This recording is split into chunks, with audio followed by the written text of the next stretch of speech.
बीडमधील हत्या प्रकरणामध्ये आजचा दिवस महत्त्वाचा ठरू शकतो।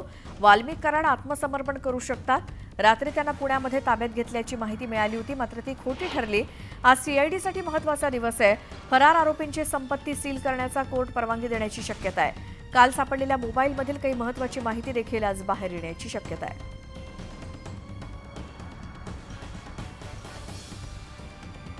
आमचे प्रतिनिधी सिद्धार्थ गोदाम सध्या आपल्या सोबत आहेत। सिद्धार्थ, आजचा दिवस महत्त्वाचा आहे। सीआयडीच्या या तपासामधला काय काय घडू शकतं? हो का, आजचा दिवस अत्यंत महत्त्वाचा यासाठी आहे की आज फरार जे आरोपी आहेत, संशयित आरोपी वाल्मिक कराड हे पोलिसांना शरण जाऊ शकतात, आत्मसमर्पण करू शकतात। कारण सगळ्या गोष्टींचा जर विचार केला तर त्यांच्याकडे फक्त आत्मसमर्पणाशिवाय दुसरा पर्याय नाही। कारण एक मानसिक दबावाचं तंत्र आता सीआयडीने वाल्मिक कराडांवर सुरू केलेलं आहे। त्यांच्या अत्यंत जवळच्या 2 महिलांना काल दिवसभर चौकशीसाठी बसून ठेवलेलं आहे। त्यांच्या जवळच्या माणसांना ते दिवस बसून ठेवतायत आणि त्यांचे बँक खातं सुद्धा गोठवलेलं आहे आणि आज कोर्टातून त्यांची संपत्ती सील करण्याचा आदेश सुद्धा कोर्टातून या ठिकाणी मिळू शकतो।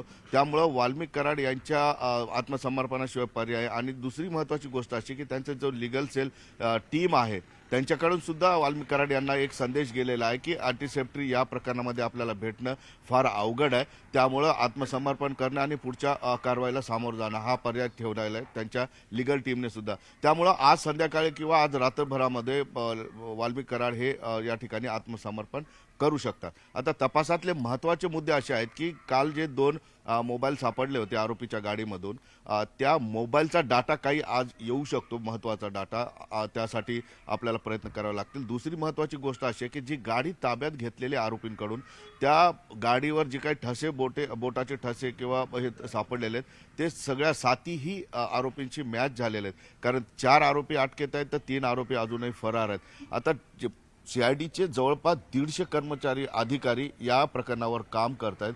केरळ झालं, मध्य प्रदेश झालं, कर्नाटक झालं आणि गोवा या 4 राज्यांमध्ये जवळपास 9 टीम सीआयडीच्या काम करताना दिसत आहेत। आणि मी ज्या ठिकाणी उभा आहे त्या ठिकाणी सीआयडीचं कार्यालय थाटलेलं आहे तात्पुरतं बीड शहर पोलीस स्टेशनमध्ये। आणि या ठिकाणी दिवसभर सीआयडीचे अधिकारी बसतात किंवा बाहेरून आलेले टीम या ठिकाणी येऊन अधिकाऱ्यांना माहिती देतात किंवा चौकशीसाठी बोलवलेल्या लोकांना सुद्धा या ठिकाणी बोलवलं जातं आणि त्यांची चौकशी केली जाते। महत्त्वाची गोष्ट आज सांगण्यासारखी अशी आहे की 2 महिला आहेत, त्यांचं नातं वाल्मिक कराडाशी आपल्याला सांगता येणार नाही, मात्र केजमध्ये एक महिला काल दिवसभर बसून ठेवली, तिला पुन्हा आज बोलवलं जाऊ शकतं।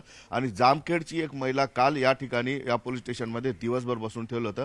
या 2 महिलांवर सीआयडीची का नजर आहे, या 2 महिलांचा वाल्मिक कराडाशी काय संबंध आहे याचा सुद्धा आज काही माहिती आपल्या हाती लागू शकते। 2 महत्त्वाच्या गोष्टी आहेत, आज त्यांच्या संपत्ती सील केली जाऊ शकते आणि ते आत्मसमर्पण करू शकतात। बिलकुल सिद्धार्थ, या सगळ्या घडामोडींकडे असंच लक्ष ठेवून राहा आणि अपडेट सर्व